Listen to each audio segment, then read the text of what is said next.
जय श्री कृष्णा, राधे राधे। आप सभी को जितिया व्रत की हार्दिक शुभकामनाएं। आज अपने सुनेंगे जितिया व्रत से जुड़ी हुई संपूर्ण व्रत कथा। जितिया व्रत को खास संतान के लिए किया जाता है। मान्यता है कि इस व्रत को रखने से संतान दीर्घायु होती है, साथ ही संतान तेजस्वी, ओजस्वी और मेधावी भी होती है। शास्त्रों के मुताबिक जो महिला जितिया व्रत रखती है उसकी संतान की रक्षा स्वयं भगवान श्री कृष्ण करते हैं। इसीलिए इस व्रत का कुछ खास ही महत्व माना गया है। जितिया व्रत को जीवित पुत्रिका व्रत के नाम से भी जाना जाता है। पूर्वांचल में मनाया जाने वाला जितिया पर्व बहुत ही महत्वपूर्ण माना गया है। कहा जाता है कि इस व्रत का रिश्ता महाभारत काल से। पौराणिक कथाओं के अनुसार जब महाभारत के युद्ध के दौरान अश्वत्थामा ने अभिमन्यु की पत्नी उत्तरा के गर्भ में पल रही संतान को मार दिया था, तो श्री कृष्ण भगवान ने अपनी शक्तियों से एक बार फिर से उसे जीवित कर दिया। जन्म के बाद इस पुत्र का नाम जीवित पुत्रिका रखा गया। माना जाता है कि इसी के बाद से जितिया यानी कि जीवित पुत्रिका व्रत रखने की परंपरा शुरू हुई थी। हर साल जीवित पुत्रिका व्रत अश्विनी माह के कृष्ण पक्ष की अष्टमी तिथि के दिन रखा जाता है। इस दिन पितृ पक्ष की अष्टमी तिथि का श्राद्ध भी किया जाएगा। इस व्रत में भगवान श्री गणेश, माता पार्वती और शिव जी की पूजा की जाती है। वैसे तो इस व्रत की पूजा प्रदोष काल में की जाती है, लेकिन आप किसी कारणवश पहले करना चाहते हैं तो ध्यान रखें कि राहु काल का समय ना हो। जब भी आप पूजा करें तो श्रद्धा भाव से कथा अवश्य सुनें, क्योंकि व्रत कथा सुने बिना हमारा कोई भी व्रत हो वो पूरा नहीं होता और ना ही हमें उसका पुण्य फल मिलता है। तो आइए आप सभी के मंगल जीवन की कामना करते हुए शुरू करते हैं जितिया व्रत कथा। शुरुआत करते हैं गणेश जी की कहानी से। बोलो गणेश भगवान की जय हो। एक बार गणेश जी महाराज एक सेठ जी के खेत में से जा रहे थे, तो उन्होंने 12 दाने अनाज के तोड़ लिए। अचानक फिर गणेश जी के मन में आया कि मैंने तो सेठ जी के यहाँ चोरी कर ली, और वो पछतावा करने लगे और सोचने लगे कि मुझसे यह पाप हो गया, अब मैं क्या करूं। तो सोचते सोचते गणेश जी ने कहा कि चलो मैं सेठ जी के 12 साल नौकरी पर रह जाता हूं, मेरे पाप कम हो जाएंगे। यह सोचकर गणेश जी एक बालक का रूप धारण करके सेठ जी के घर चले गए और कहने लगे कि मुझे कोई काम पर रख लो। तो सेठ जी को जरूरत थी और उन्होंने काम पर रख लिया। एक दिन सेठानी जी राख से हाथ धो रही थी, तो गणेश जी ने सेठानी जी का हाथ पकड़कर मिट्टी से धुला दिया। सेठानी सेठ जी के पास गई और बोली कि ऐसा क्या नौकर रखा है, नौकर होकर मेरा हाथ पकड़ लिया। तो गणेश जी को बुलाकर सेठ जी ने कहा कि क्यों भाई, तूने ऐसा क्यों किया, सेठानी का हाथ क्यों पकड़ा तूने। तो गणेश जी ने कहा कि मैंने तो एक सीख की बात बताई है कि राख से हाथ धोने से घर की लक्ष्मी नाराज होकर चली जाती है और मिट्टी से हाथ धोए तो लक्ष्मी लौट कर आती है। तो सेठ जी ने कहा कि गणेश जी है तो सच्चा। ऐसा करते करते कई दिन बीत गए। थोड़े दिनों बाद कुंभ का मेला आया। सेठ जी ने कहा कि मुझे तो टाइम नहीं है, गणेश तो सेठानी को कुंभ के मेले में स्नान करवा के ले आओ। तो गणेश जी सेठानी को लेकर कुंभ के मेले में चले गए। तो वहां जाकर सेठानी तो किनारे पर बैठकर थोड़ा थोड़ा पानी डालकर नहा रही थी। तो गणेश जी ने उसका हाथ पकड़ा और आगे ले जाकर डुबकी लगवाकर वापिस ले आई। तो घर आकर सेठानी ने सेठ से कहा कि गणेश जी ने तो मेरी इज्जत नहीं रखी, इतने सारे लोग थे उनके बीच में मुझे घसीट कर पानी में आगे ले गया। तो सेठ जी ने फिर गणेश जी को बुलाया, भाई तूने ऐसा क्यों किया। तो गणेश जी ने कहा कि सेठानी जी तो गंदे पानी से किनारे पर बैठकर नहा रही थी, तो मैं तो आगे ले जाकर अच्छे पानी में डुबकी लगवा कर लाया हूँ, इससे अगले जन्म में बहुत बड़े राजा और राजपाट मिलेंगे। तो सेठ जी ने सोचा कि गणेश जी है तो सच्चा।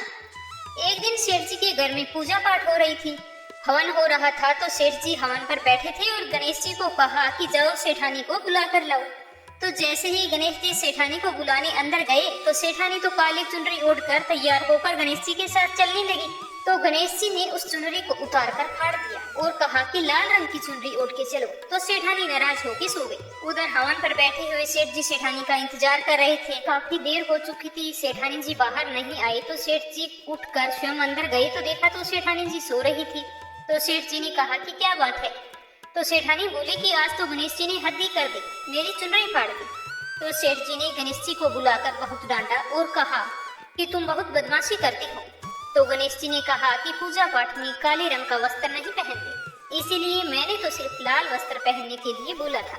काला वस्त्र पहनने से कोई भी शुभ काम सफल नहीं होता। तो फिर सेठ जी ने सोचा कि गणेश जी है तो समझदार। ऐसा करते करते कई दिन बीत गए। एक दिन सेठ जी के घर में गणेश पूजा थी।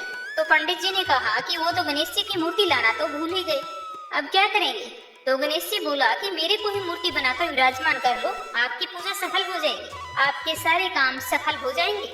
तो यह सुनकर सेठ जी को बहुत ही गुस्सा आया और वो बोले कि अब तक तो तुम सेठानी से मजाक करते थे, वो तो ठीक था, लेकिन अब तुम मुझसे भी करने लगे। तो गणेश जी बोले कि मैं मजाक नहीं कर रहा हूँ, मैं तो सच कह रहा हूँ। ऐसा कहते ही गणेश जी ने अपना असली रूप धारण कर लिया। तो सेठ और सेठानी तो देखते ही रह गए। फिर उन्होंने गणेश जी की पूजा शुरू की। पूजा खत्म होते ही गणेश जी तो वहाँ से अंतर्ध्यान हो गई। अब वो सेठ और सेठानी को बहुत ही अफसोस हो रहा था कि इतने सालों से हमारे पास गणेश जी रह रहे थे और हमें पता ही नहीं चला, अनजाने में हमने उनसे कितना काम करवाया। ऐसा सोचते सोचते सेठ जी तो बहुत ही दुखी हो गया। तो गणेश जी ने रात को सपने में आकर सेठ जी से कहा कि सेठ जी, आपके खेत से मैंने 12 साल पहले 12 अनाज के दाने तोड़ लिए थे। उसी का कर्ज उतारने के लिए मैंने आपके घर 12 सालों तक नौकरी की थी। आपको अफसोस करने की कोई जरूरत नहीं है। आज से तुम्हारे घर में कोई भी चीज की कमी नहीं रहेगी। इस प्रकार से गणेश जी के आशीर्वाद से सेठ और सेठानी पुत्रवान और धनवान हो गए। हे गणेश भगवान, जैसी कृपा आपने सेठ और सेठानी पर की वैसी सब पर करना। बोलो गणेश गजानन की जय हो। अब अपने सुनते हैं जितिया व्रत की पहली कथा, चील और सियार की। एक वन में सेमर के पेड़ पर एक चील रहती थी। पास ही की झाड़ी में एक सियारिन भी रहती थी। दोनों में खूब दोस्ती थी। दोनों आपस में खूब बतियाती थी। चील को जो कुछ भी खाने को मिलता उसे लेकर कुछ हिस्सा सियारिन को अवश्य देती। सियारिन भी चीलों का खूब ध्यान रखती थी। इसी तरह दोनों का जीवन आनंद से कट रहा था। एक बार वन के पास गांव में औरतें जितिया व्रत की पूजा की तैयारी कर रही थी। तो चील उन्हें बड़े ही ध्यान से देख रही थी।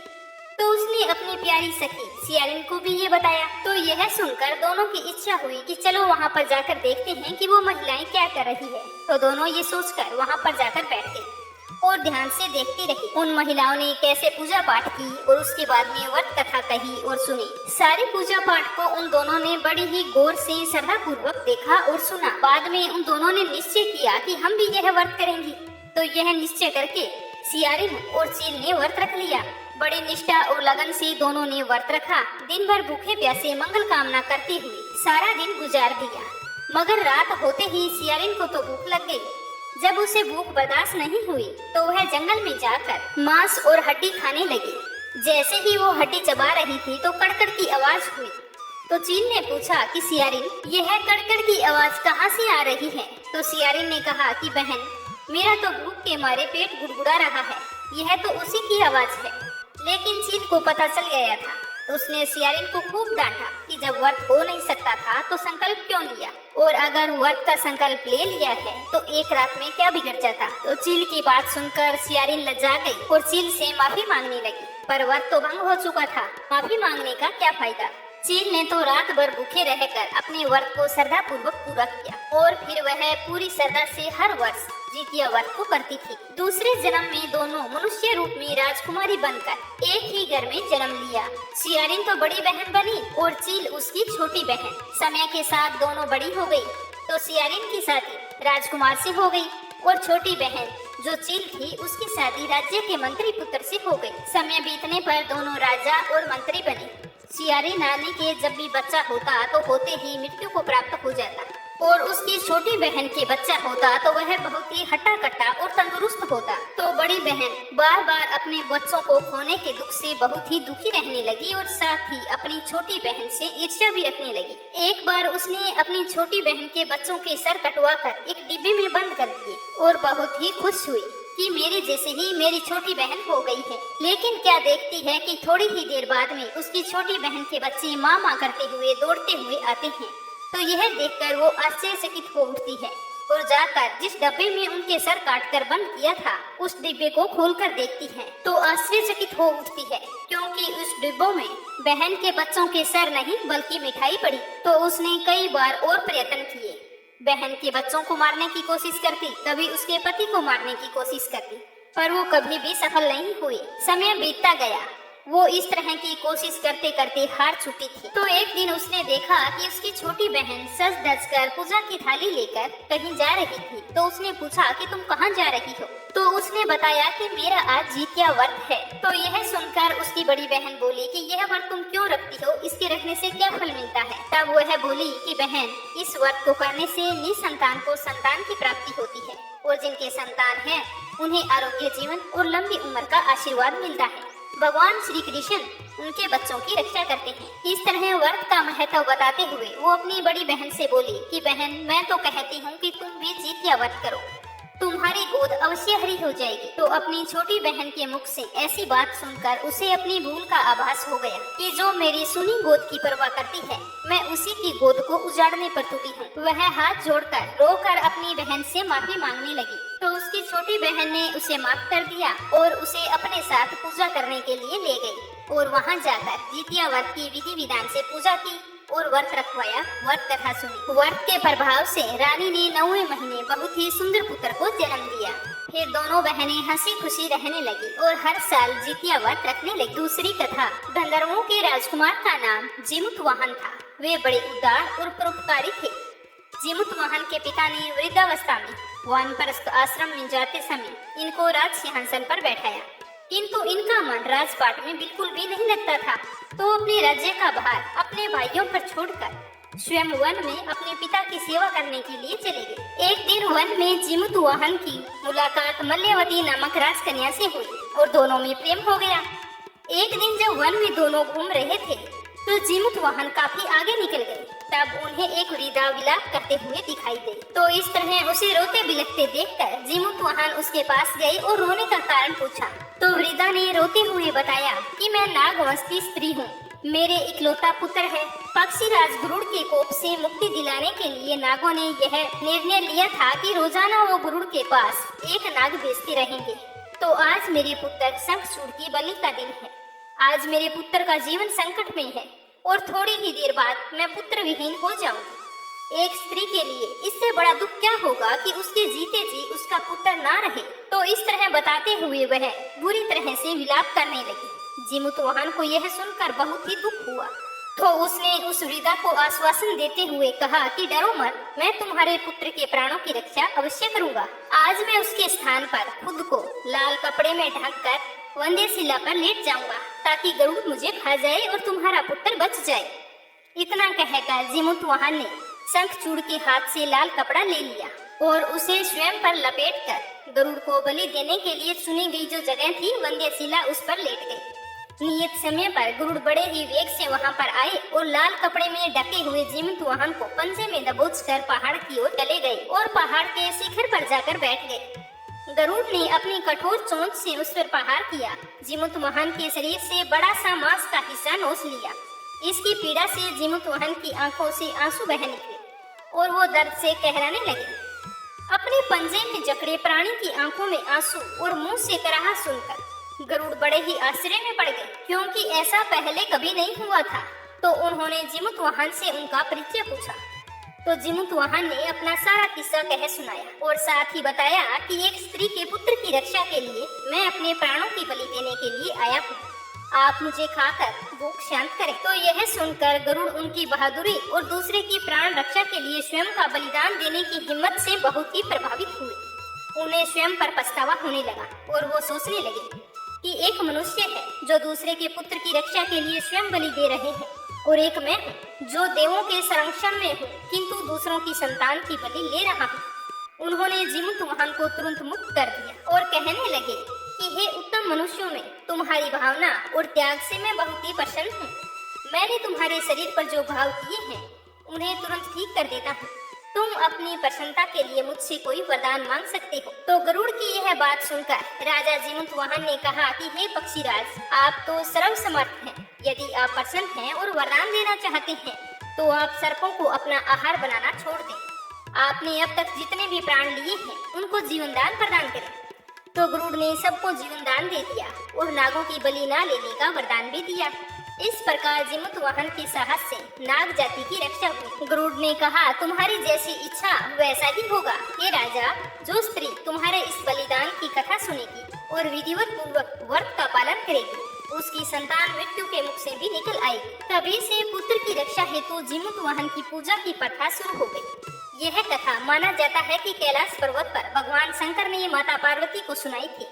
जीवित पुत्रिका के दिन भगवान श्री गणेश, माता पार्वती जी और शिव जी की पूजा ध्यान के बाद में व्रत कथा अवश्य सुननी चाहिए। अब अपने सुनेंगे तीसरी कथा। यह कथा महाभारत काल से जुड़ी हुई है।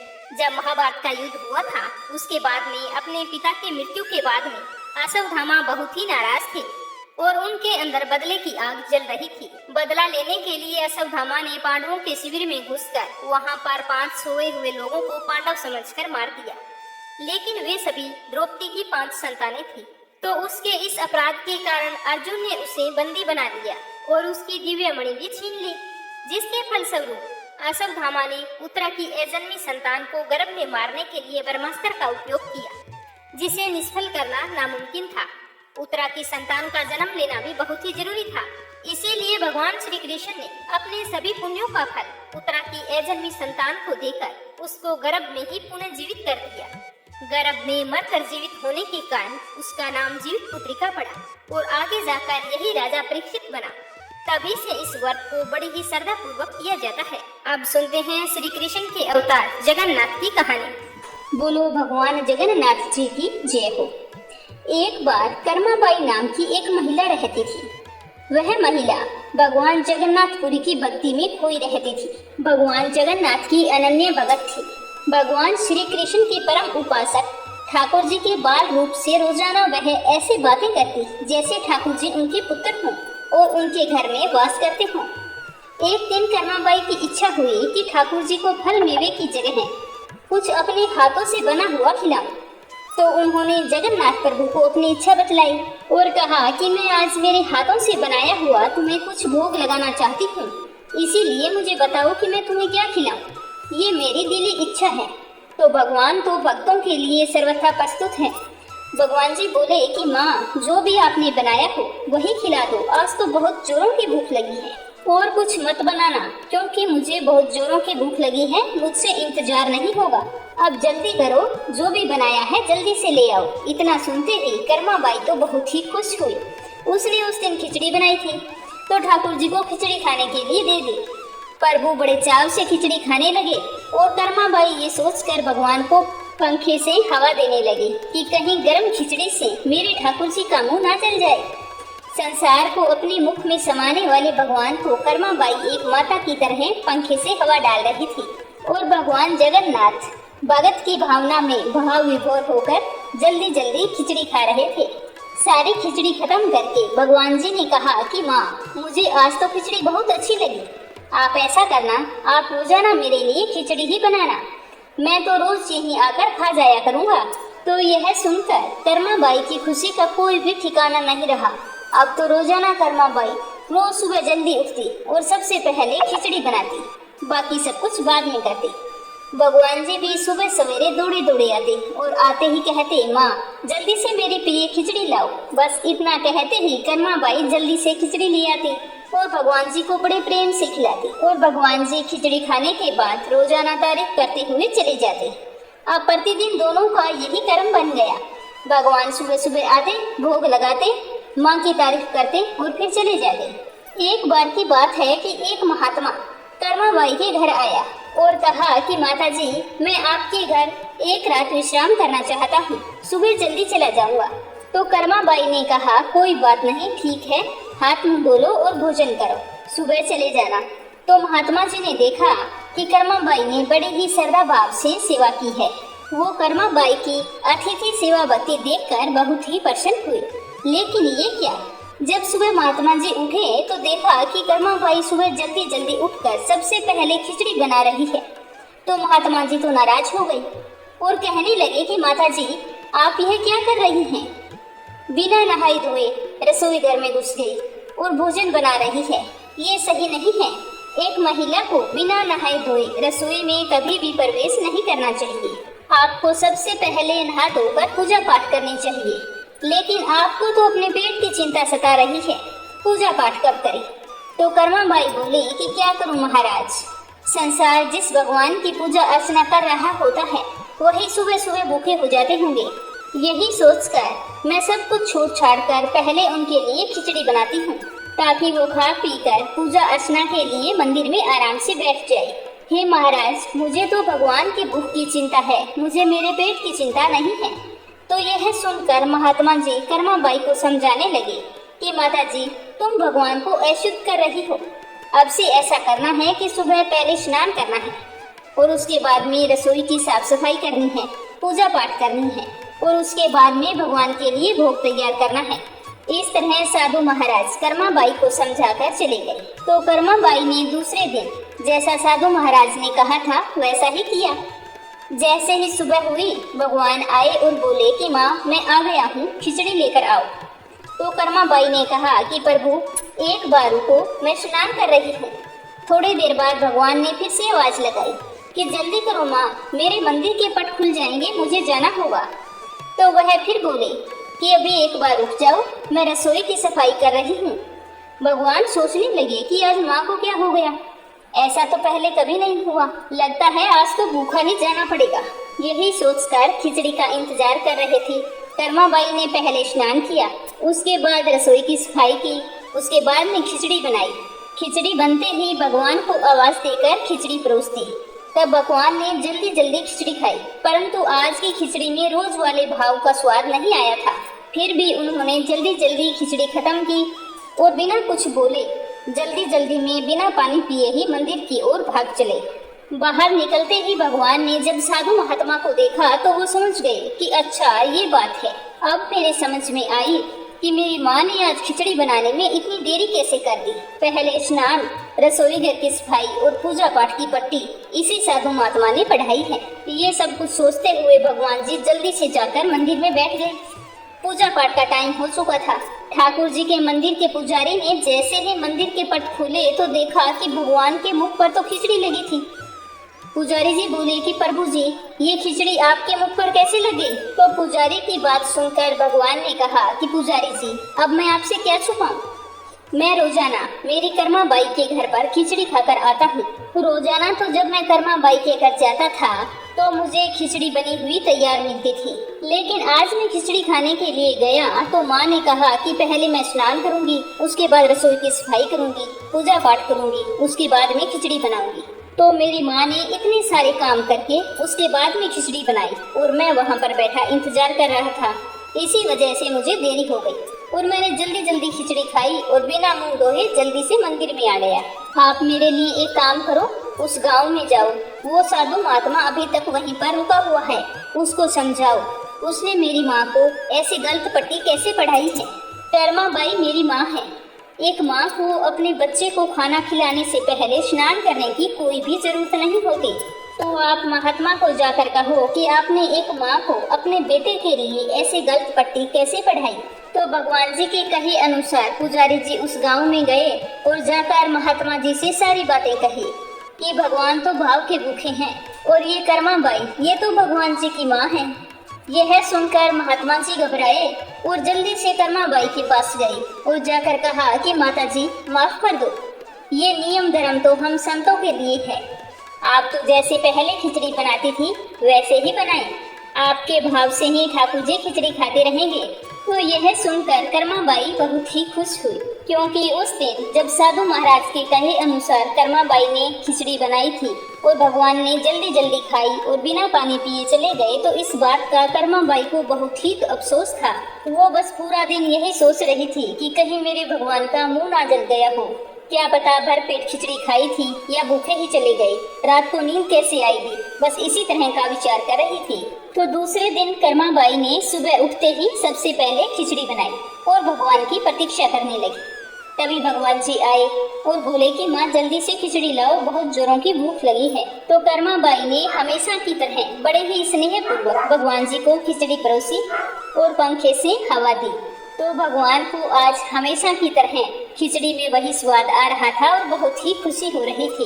खिचड़ी खत्म करते ही भगवान जी ने कर्माबाई से कहा कि माँ इस तरह ही रोजाना खिचड़ी बना लिया करो, कल तो आपने ना जाने क्यों देरी कर दी, मेरा तो पूरा पेट ही नहीं भरा, मैं सारा दिन भूखा बैठा रहा। मुझे आपकी बनाई ये खिचड़ी बहुत ही स्वादिष्ट लगती है। आप मेरी माँ हो, आपको पूजा पाठ करने की या स्नान करने की, रसोई साफ करने की क्या जरूरत है। क्या कभी एक बेटे को खाना खिलाने के लिए माँ को स्नान करना पड़ता है? ऐसा आगे से कभी मत करना। तो ये सुनकर कर्माबाई की आंखों में खुशी के आंसू छलक आए और वो बोली कि बेटा मैं आगे से ऐसा कुछ भी नहीं करूँगी जिसकी वजह से तुम्हें भूखे ही भागना पड़े। तो इस तरह माँ बेटे का कर्म फिर से चलने लगा। चलते चलते सालों बीत गए। फिर एक दिन ऐसा आया कि कर्माबाई के प्राण छूट गए। उस दिन पुजारी जी ने जैसे ही मंदिर के पट खोले तो देखा कि भगवान जी की आंखों में आंसू हैं और प्रभु रो रहे हैं। तो पुजारी जी ने भगवान जी से रोने का कारण पूछा तो रोते हुए भगवान बोले कि पुजारी जी, आज मेरी माँ कर्माबाई इस लोक को छोड़कर मेरे निज लोक को विदा हो गई है। अब मुझे खिचड़ी बनाकर कौन खिलाएगा?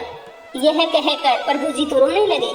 तो पुजारी जी ने कहा कि प्रभु जी, आप चुप हो जाओ, आपको माँ की कमी महसूस नहीं होने देंगे। आज के बाद से मेरा ये वादा है आपसे कि आपको सबसे पहले खिचड़ी का ही भोग लगाया जाएगा। कहा जाता है कि तभी से लेकर आज तक श्री भगवान जगन्नाथ जी को सबसे पहला भोग खिचड़ी का ही लगाया जाता है। लप्सी और तपसी की कहानी। एक लप्सी था, एक तपसी था। तपसी हमेशा भगवान की तपस्या करता था, लेकिन उसे चोरी करने की आदत थी। लप्सी हमेशा सवा सेर की लापसी बनाता और पहले भगवान को भोग लगाता, उसके बाद में स्वयं भोजन करता। दोनों भाइयों का यही नियम था। तो एक दिन कोई बात को लेकर दोनों में कहासुनी हो गई। तो तपसी बोला कि मैं रोजाना भगवान की तपस्या करता हूँ, इसीलिए मैं बड़ा हूँ।